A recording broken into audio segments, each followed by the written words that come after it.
before when I would kind of do like a torquey noise. Torque noises. Yeah, well, these are coming up. Hold it. Yeah, we definitely got something fucked up with the motor. Just no. Yeah, stop. I heard it. But you feel it like pulsing. Do it again. Oh, here come my music.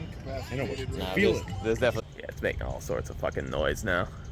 I gotta rip it apart and see what the fuck we did to it to break it. Alright, what's going on, guys? Today I am doing a little teardown video on the ET Max. So, I've had this wheel for about 2 weeks now. I've done about, I don't know, 800 miles-ish on it so far. I've been riding like a lot. For me anyway, 800 miles in 2 weeks is a pretty good chunk of mileage. Love the wheel. We had a little demo day the other day with a bunch of guys like from Boston and all around my local area. I told them to come on out and we'll ride the ET Max. So check it out, right?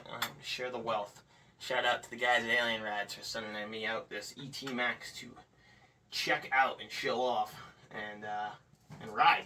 I've been having a blast riding this thing. Honestly, I'm trying to figure out whether or not it's going back to Alien Rides because I love it that much. Just may have to keep it. But during the demo day, one of my buddies crashed the wheel. If you want to check out that video, it's available.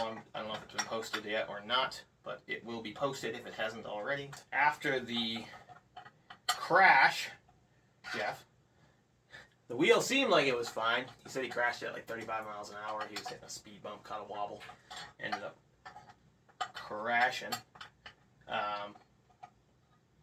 It seemed fine at first, but then we took it over to the jump track. There's a little pump track over there, and we were having fun over there, messing with it, playing with it. ET Max, not a jumping wheel. But after playing with it over on the pump track, it started to, it just didn't feel right. It's making this like creaking noise, like when I step on the pedals.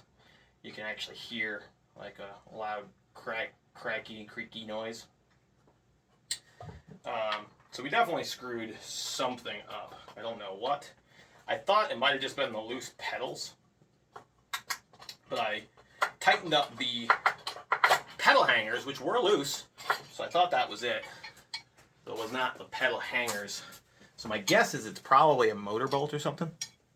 But I figured, why not take this opportunity to do a little teardown video, since I'm going to have to kind of pull it apart a little bit here to take a look inside and see exactly what it is that we did to make this creaking noise. I'm guessing it's just a loose motor bolt. We'll find out. The final design for my seat came out really good too. It overhangs a little bit, but I like it because it's a nice wide flat platform. I like it a lot. I'll make these files available on Thingiverse, and then yeah.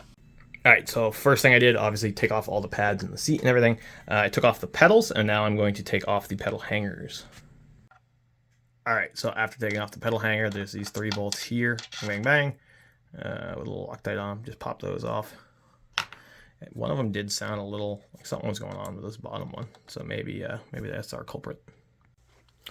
Alright, then there's this little collar piece up at the top I'm going to take off, because it looks like in order to get into the motor bolt area, I got to take this middle piece off, and if you see, it's like jointed here. It looks like it slides up.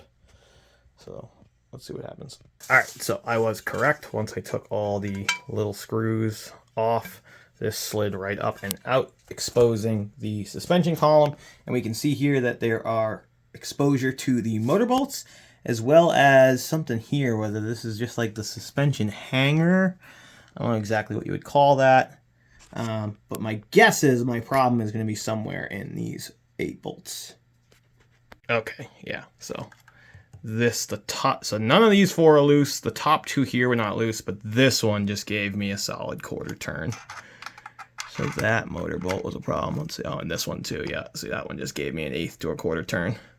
So these 2 motor bolts were both loose. I'm going to get in there and see if I can't really tighten them up a little bit better than just by hand. All right, cool. Well, I have a feeling that was our problem there. The 2 loose motor bolts.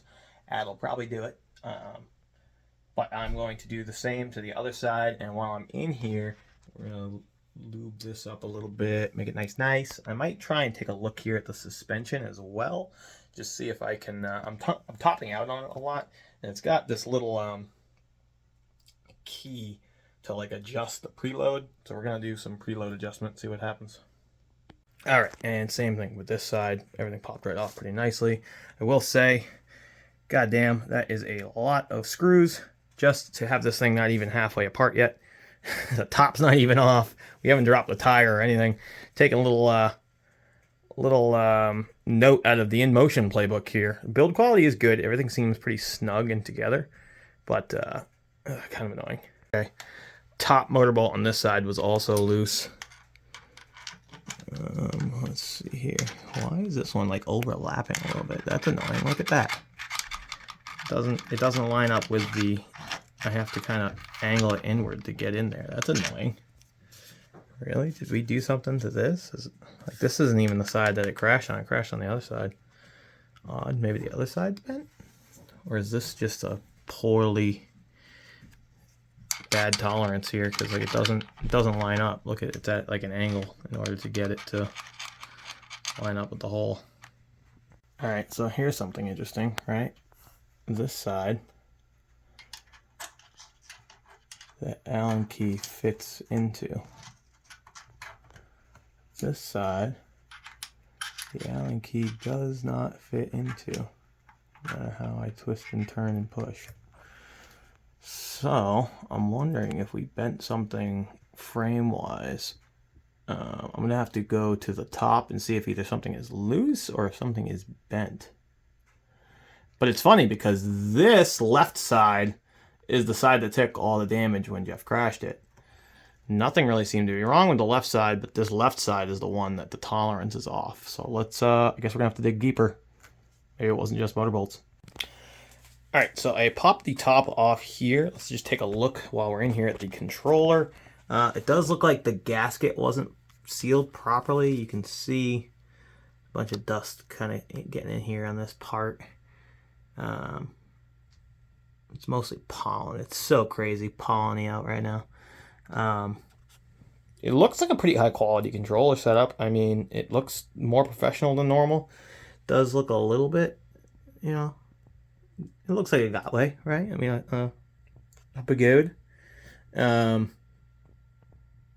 don't really know if I want to poke around the electricals right now. The only adjustment I'm really seeing that could maybe change the tolerance level there of these suspension columns are these bolts up at the top all the way down in there. So I mean, I could pull this thing apart a little bit, but I don't really think that's gonna do much, honestly. I did try to tighten the pillars the best I could, but I'd have to really rip this thing apart to do much more. I'm gonna hope that it was just those suspension pillars that was causing the creakiness. Because I really don't want to just keep ripping this thing. There's so many goddamn screws. I'm already afraid I'm going to start losing screws. And, God, I'm not even halfway done ripping this thing apart. Like, the build quality is nice, but Jesus, it looks nice. I love the thing, but, oh my God, there's so many screws and pieces. All right. I am going to try to tighten the suspension coil here with this stupid little tool. I'll probably put it back together before I do it. You just go up from underneath here, and you'll see these little slots here that it like plugs into, and you just fucking wrench it. I think I'm going to try increasing the preload to stop it from topping out. I think if I put more preload, it won't be as cush, but it will stop topping out, I hope. Oh, also, when taking apart the trolley handle, it clearly they put red Loctite on the trolley handle, but I was able to take these off with just my hands very easily. So if you see any red Loctite on your Begode, do not fucking trust it. If you want red Loctite, put your own, because it literally just came right off. All right. so this has been super annoying. I've been trying to put this piece back in, right? And it wasn't sitting. I couldn't get it to sit properly, so I couldn't line up the screw holes. I tried to use one of the screws to realign it. Of course, strip the shit out of that. So I had to take the top off in order to take the handle off, in order to take the batteries off, in order to get this to sit correctly. But I put the wrong screw here, not paying attention. Oh, strip that. I'm using hand tools now. Like, oh, Jesus. Like, how did I strip it? So, super annoying. If you own an ET Max, probably going to want to just replace all these. This cheap screws strip so freaking easily. So now I got to put this thing back together with the wrong screw here, which means I'm going to have to put one of these screws up here. It's just annoying. And then to get this thing back on, this is why I hate these over-engineered wheels. Like, just give me the simplicity of the EX30 or the EX20, even the Master.